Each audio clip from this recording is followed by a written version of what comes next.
In Lecture B, we'll look at the two different types of foreign exchange rate that businesses can use. That is the spot rate and the forward rate. Then we will look at three different types of foreign exchange risk. And then finally, we'll look at how to handle those risks, how to mitigate the risks, and what can business people do to try and limit the amount of foreign exchange risk that they are exposed to when they do international business. Okay, so what exactly is the foreign exchange market? The market comprises buyers and sellers of currencies issued by the world's countries. Remember that money is just another commodity. Most people use the market to pay for goods and services, but some just buy and sell currencies against one another to try and make profits. In other words, currency speculation. Buyers and sellers include bankers, brokers, speculators, businesses. These are the people that are using the foreign exchange markets all the time. International banks play an important role in the wholesale and retail market for foreign exchange. And in fact, they make huge profits from the foreign exchange market. And we'll have a look at this in the next few slides. International businesses require various currencies in commercial transactions. This is so that they can pay for imports and they can receive funds for exports, as well as for making international investments. So apart from members of the Eurozone in the European Union, where they are all using the euro as a common currency, traders in other countries will need to use the foreign exchange market. Many commodities and goods these days, goods and services, are denominated in US dollars. Changes in currency values will give rise to risks in international transactions. So to reduce these risks, currencies are transacted in two markets. We talk about the spot market and the forward market. So what are these two markets, and when do you use the spot market and when do you use the forward market? That's what we'll talk about in the next few slides. So you use the spot market and get a spot exchange rate quote when you want to make a quick delivery of currency within 2 business days. And typical transactions you can see here would be repatriate income from sales abroad, pay supplier in its own currency, invest in another national market. But basically these are situations where you meaning the company, you have the ready cash on hand and you can go to the bank and you can exchange the money for a foreign currency, and you will get delivery of that money within 2 business days. Now, of course, retail consumer transactions are also in the spot market. That means, for instance, when you go for a holiday in Thailand, you go to the bank and you pass some Sing dollars across the counter and you'll be given some Thai baht. That's a spot rate transaction, and that is done immediately.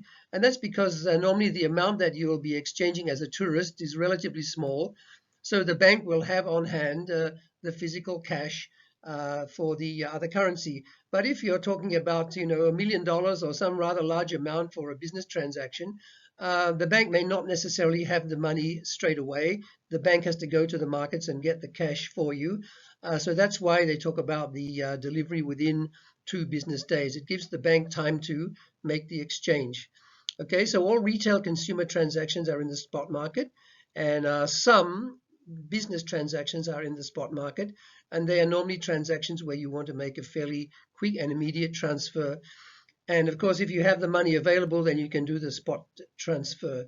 Okay, if you don't have the money available and you're a business and you owe some foreign currency at some time in the future to, let's say for imports, you owe a supplier overseas some amount of foreign currency, and then the payment is not so immediate, let's say it's 3 months or 6 months in the future, then you will not use the spot market, you will not get a spot rate, you will use the forward market and you will get a forward exchange rate. So let's talk now about what is the difference between the spot rate and the forward rate. What is the difference between the spot market and the forward market? Well, we've seen in the previous slide that the spot rate is basically for immediate delivery or maximum 2 business days. The forward rate is a rate at which 2 parties exchange currencies on a specified future date, which is normally expressed as 30 days, 60 days, 90 days, 30 days meaning 1 month, 60 days, 2 months, 90 days, 3 months, 180 days, 6 months, etc. All right, and these are normally for trade finance transactions to pay for imports, and then the the supplier overseas will normally give the buyer, the importer, some time to pay. And so you need to know what is the exchange rate going to be, let's say in 6 months' time when you have to make that payment. So that's what a forward rate is all about. It gives comfort to the importer to know that it doesn't really matter what happens to the spot rate each day over that 6-month period, because I know that on the 6 months date in the future, I'm locked into an exchange rate already, and that's the forward rate. So I can sleep soundly. I don't have to worry about exchange risk. All right. So there are derivative instruments whose values are derived from other commodities or financial instruments. And these are what you call hedging instruments.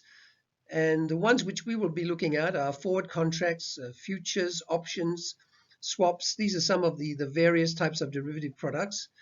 And then you have these terms premium and discount.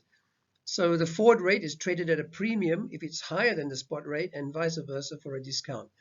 All right, so it can get quite complicated, but for this course, we don't go into a lot of the mechanics and the mathematics of it.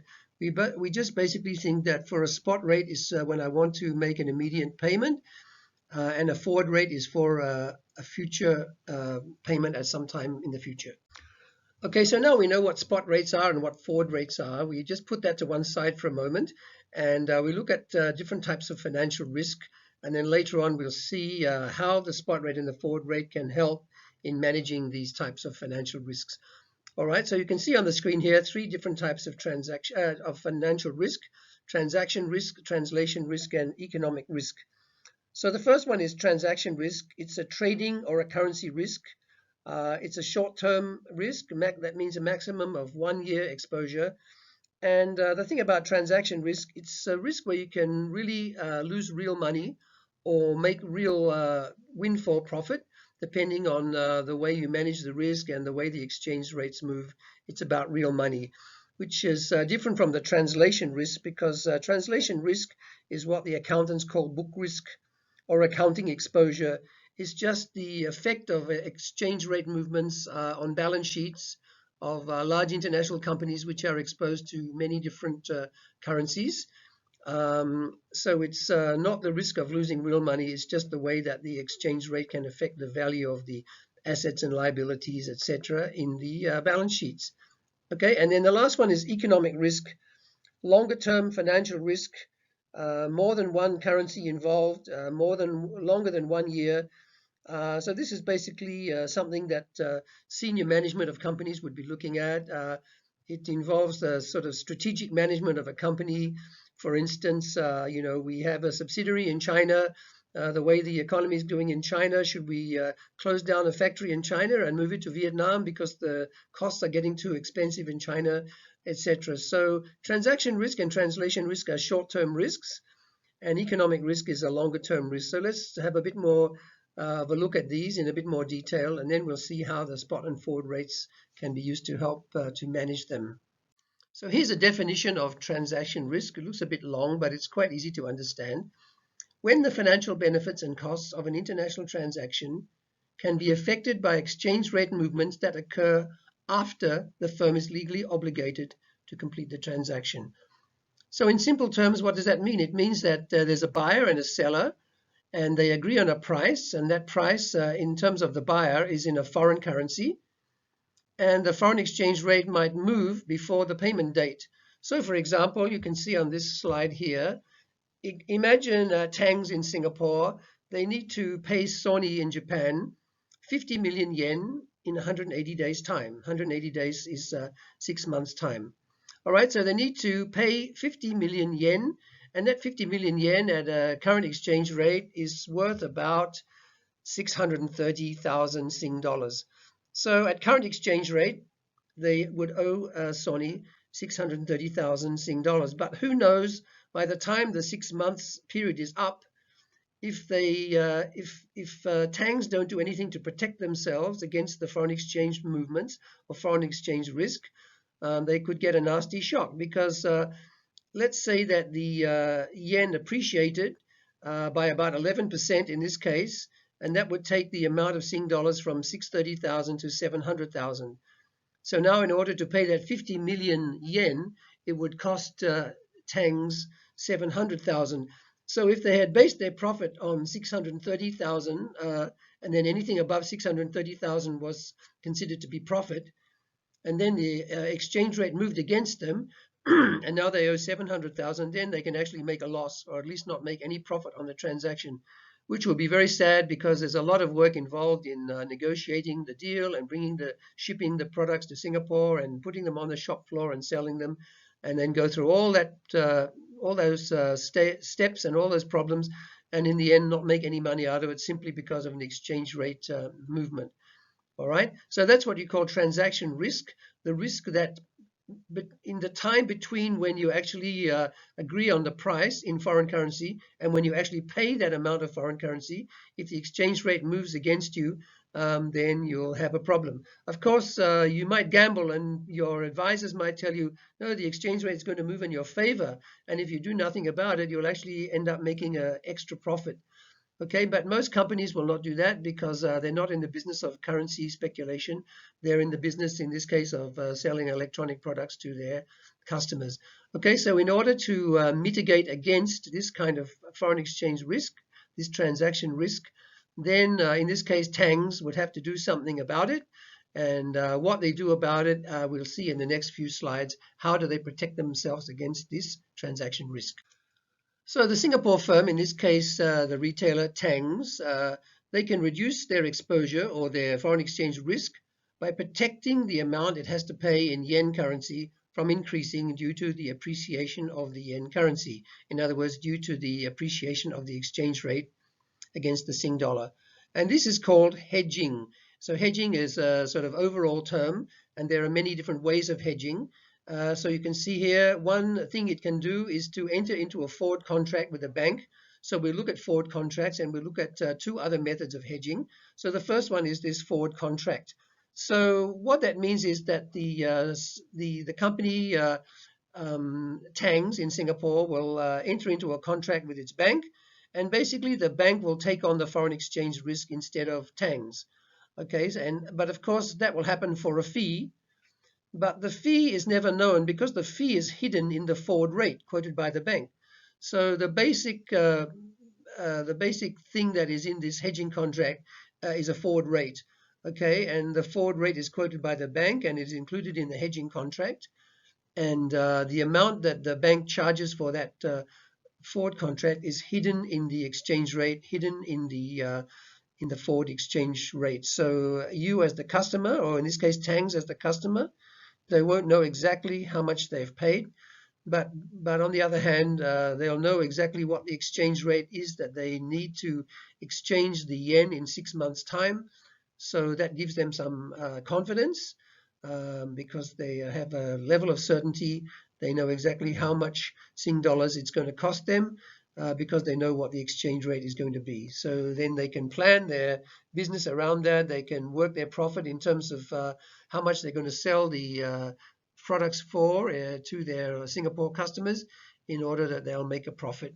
Okay, so it gives certainty. That's what hedging is all about.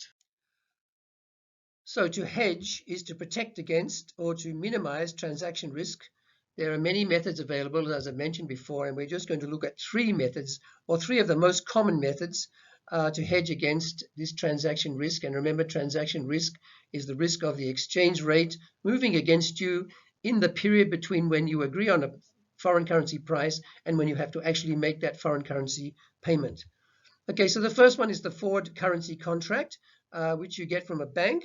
The second one is the currency futures contract, which you get from a broker, usually a stockbroker or a futures currency broker. And the third one is a currency option contract, which again you get from the bank. All right, so we're going to go through the three of these in a bit of detail. But basically what you can see is they're all contracts. So you should be familiar with the basic terms of contracts from your business law module. So these are just contracts like you would have studied in business law, except they all revolve around methods by which you can protect against foreign exchange risk, transaction risk. So the forward contract is the most commonly used method of hedging because it's not just suitable for large companies, multinationals, but it's also suitable for small and medium-sized companies where you have a relationship with your bank and you're a small importer and you go along to the bank and say, I want to import some pots and pans from China. It's going to cost me about 50,000 US dollars, and I don't have to pay the Chinese supplier until 6 months later. All right, so the bank will write you this contract, and it'll have the various terms of a contract in it, including who the parties are, and then the amount of money, and the forward rate is built into that contract. So if it's 50,000 US dollars that you owe in 6 months' time, then the exchange rate will be given, and you know exactly how much Sing dollars it's going to cost you to buy that 50,000 US dollars to do the settlement in 6 months' time. All right, so once you have that amount sort of settled, then you can use it as a base, and you can build your profit margin on top of that by saying, I'm going to put an extra margin of money on top of that when I sell the products locally in Singapore, and that will be my profit. All right, if you don't take any forward cover, if you don't do a forward contract and just leave yourself uncovered, and then the exchange rate moves against you in that period between when you accept to do the transaction and when you have to pay the money, and the rate moves against you, you might end up losing money. All right, so take the forward contract, the risk or the uncertainty is removed because the exchange rate has been predetermined, the amount that you have to pay in some time in the future. The bank takes on the risk instead of you, the importer, so you can sleep soundly at night. And the thing there is, it's a deliverable contract. What that means is when the maturity date comes, let's say it's 6 months hence, and you have to make that foreign currency payment, both parties must deliver. That means you must come up with a Singapore dollar amount, and the bank must come up with a US dollar amount, and you swap one for one, and then you use the foreign currency to pay for your goods and services from overseas. And if either party, either you or the bank, defaults or doesn't follow through, then the thing collapses, the contract collapses, and it becomes a court case. It becomes a problem. All right, so it's a deliverable contract. The reason we stress that is because you'll see that one of the other types of methods of covering foreign exchange risk later on is not a deliverable contract. Okay, but this one is. All right, so let's look at this forward contract. You can see there's a Singapore firm here. We call it S, and this Singapore firm has a relationship with its bank in Singapore, and it obviously also has a relationship with a foreign supplier that is supplying them with some products or some services for which they must pay. And in this case, they will owe this foreign supplier 10,000 US dollars in 90 days' time. 90 days is 3 months. All right, so you go to the bank and you write the forward contract. The bank will write the forward contract for you, and this is done on the 1st of June. All right, and then from the 1st of June, then 90 days takes you to the 31st of August. So that's the settlement date. And of course, that would be the day that you know you owe the money to your foreign supplier.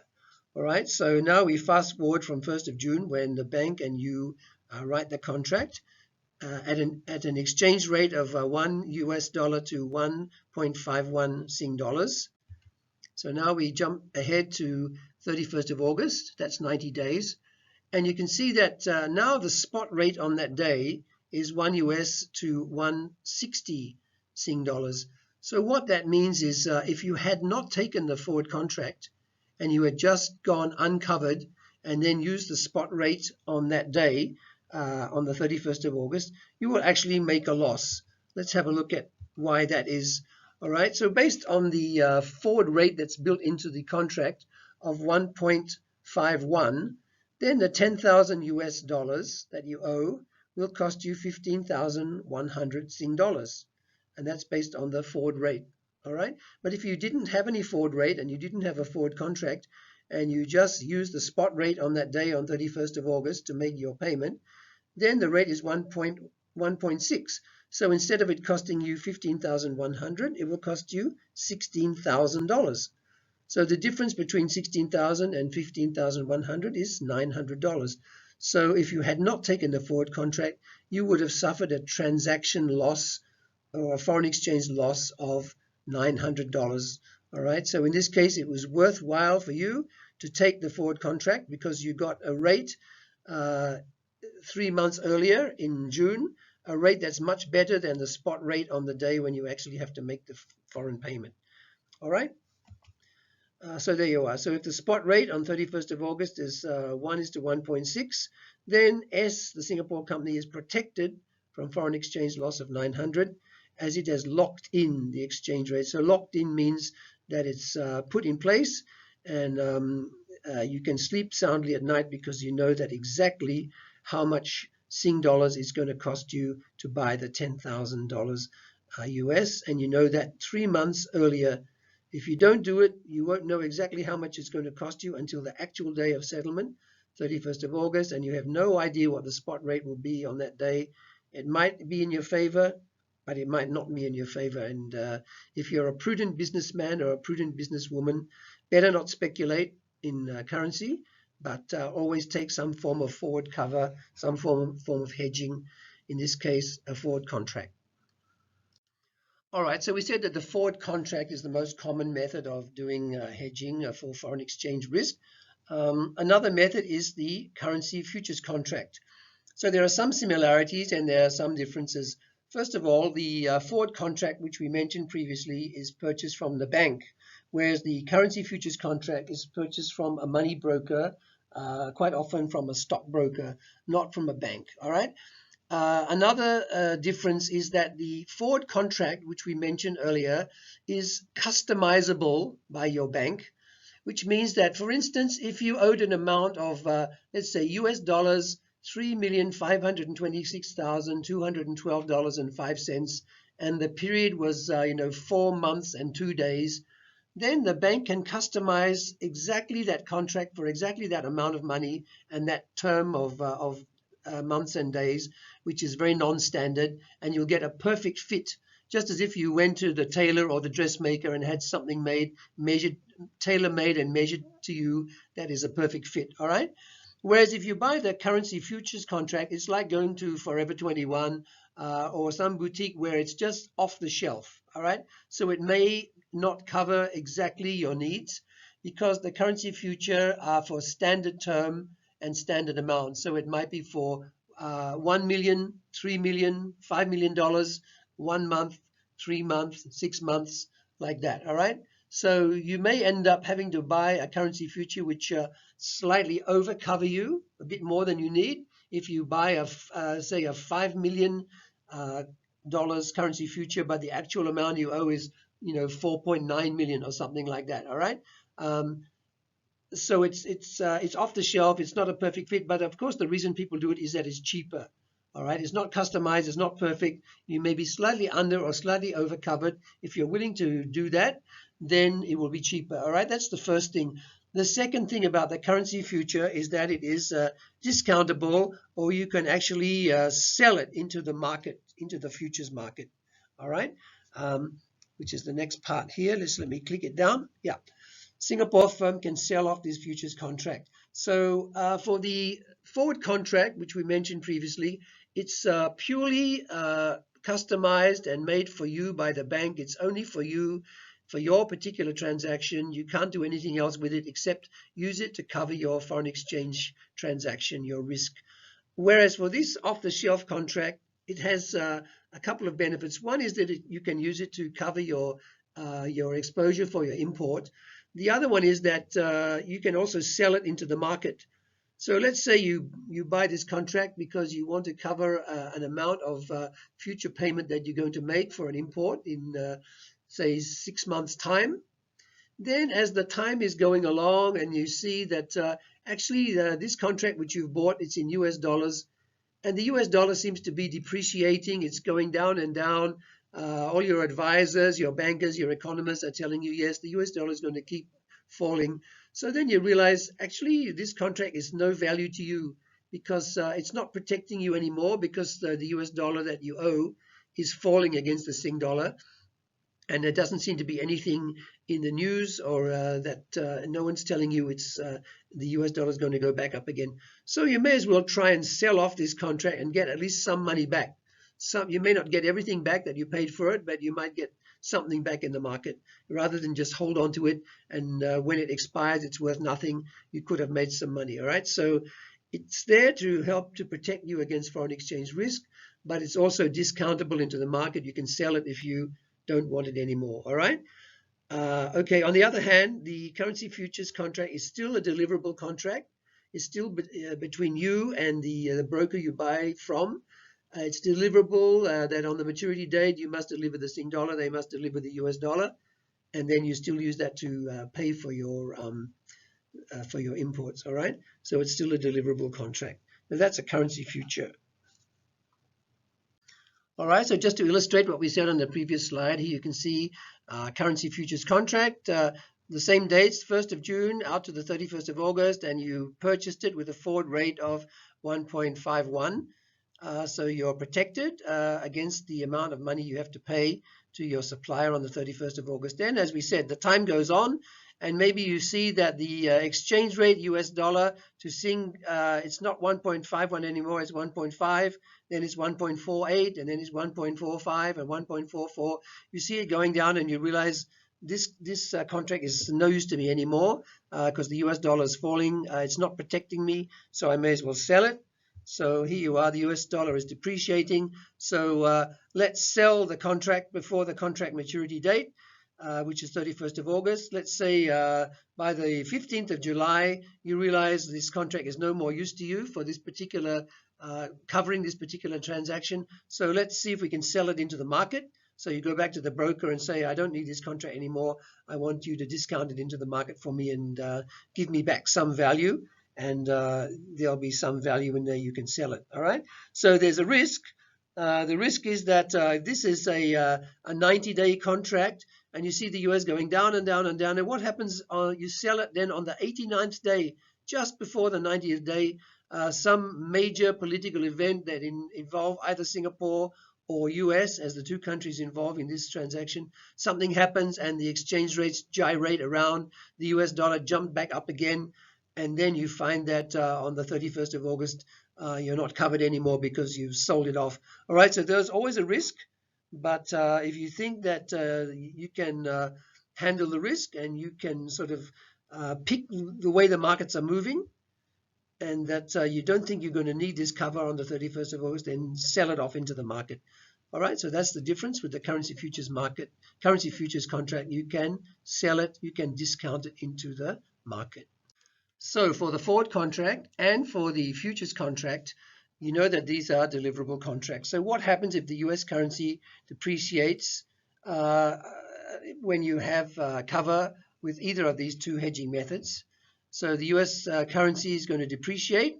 Let's say we started off at 1.51, now US depreciate to 1.45 on the 31st of August. The Singapore firm must still pay the bank 15,100, in other words, based on the forward rate, which was 1.51. So even if the spot rate on that 31st of August is 1.45, which would have been much better for you because it will cost you less Sing dollars to buy every US dollar that you owe, it's bad luck because it's a deliverable contract. You've signed a contract to settle on this amount, and the exchange rate is 1.51. All right. So what that means is you can see the forward contract and the futures contract. They do protect you. They do protect the Singapore firm on the downside of the currency risk. So you're protected. But on the other hand, you cannot take advantage of the upside. You cannot take advantage if the US currency or whatever foreign currency you owe, if that rate moves in your favor and the spot rate on the settlement date is better, it's bad luck. You cannot use it because you've signed a deliverable contract and you're locked into that exchange rate. All right, so this is the negative of the first two methods of cover, the forward contract and the futures contract. So we've said that the first two methods we looked at do cover your foreign exchange exposure on the downside, but they don't allow you to take advantage of upside. That means if the foreign exchange rate moves in your favor, you're locked into a deliverable contract. So that's where the currency option is different. This is the third method that we're going to be looking at. So similar to the forward contract, except that the currency option is a right or an option, not an obligation to actually deliver. So what it means is that it gives you the option of using two exchange rates. One is the forward rate that's built into the option, just like it's built into the forward contract. But on the other hand, when it comes to the maturity date on the 31st of August, you can exercise the option this is the right terminology, exercise the option and use the forward rate, or you can let the option lapse, which means just let it go by and do nothing, and make the settlement on the foreign currency based on the spot rate on that day, 31st of August. So you've got the choice of delivering or not delivering, okay? So the Singapore firm enters into the contract with the bank, buy the 10,000 US for 15,100, but it has the option not to fulfill the contract if you don't want to, okay? So you can let it lapse. That's the terminology. So this strategy overcomes the problem raised earlier. It negates the transaction risk on the downside, but it also allows for possible foreign exchange gain. All right. So then you will think, well, that sounds great. Why doesn't everybody just do that? Why would anybody use a forward contract or a currency future? Why doesn't everyone just use the option? And of course, the point is that in this world, nothing is free. If you're given the choice of two foreign exchange rates rather than one, then you're going to have to pay for it. And that's what happens with the option. So if you see the bottom line there on the slide, then there's a premium to be paid when you take a currency option. This premium is like an insurance policy. Sometimes you have an insurance policy and you have to claim on it, but most of the time you don't claim. So if you claim, you're going to pay. If you don't claim, you're not going to pay. All right. But in the case of a currency option, when you ask the bank to write an option for you, you're going to have to pay a fee, a much larger fee. It's called a premium. So it's the fee, the cost of doing the option is much greater than for the forward contract or for the futures contract. And typically this premium is approximately 2% of the principal amount, which is about 20,000 per million. All right, $20,000 per million of the amount that you owe to your foreign supplier in this case. So in other words, it's not for small traders because you cannot take an option for $20,000 or $50,000. These options are done in large amounts by large companies, multinationals, etc. So for instance, if you think of Singapore Airlines, Singapore Airlines has to buy jet fuel, and they buy jet fuels in the millions and hundreds of millions of dollars.